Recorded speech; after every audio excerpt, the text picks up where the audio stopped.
Page 1, page 2, page 3. Le monde commence à la page 1 et se termine à la dernière.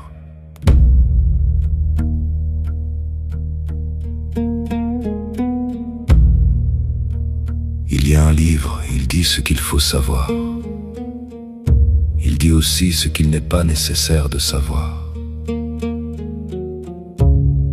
ne le disant pas. Le silence du manuel est plus puissant que ses chapitres. Ce qu'il ne contient pas n'existe pas officiellement.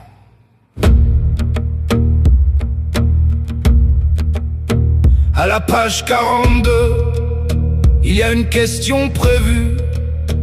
Un élève lève la main, pose une autre question, pas celle de la page 42. Quelque chose se passe dans la salle, un courant d'air dans un espace fermé. Le maître hésite une seconde, cette seconde est toute la liberté qui reste.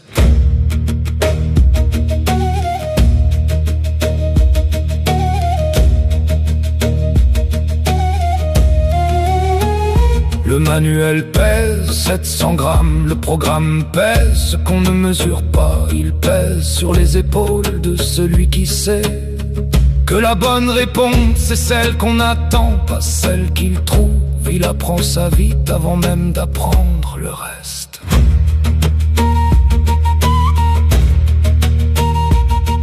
Quelque part un enfant regarde par la fenêtre.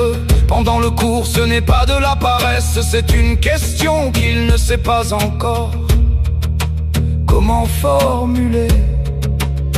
Si personne ne la reçoit, elle mourra là entre la fenêtre et la page 42. Si quelqu'un la reçoit, c'est une autre histoire, c'est peut-être la seule histoire qui compte.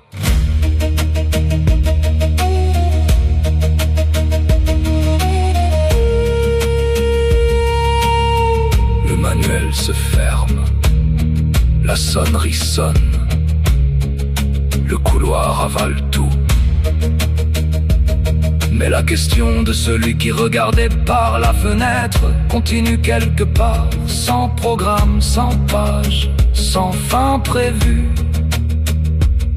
C'est ça qu'on n'a pas réussi à supprimer. Pas encore.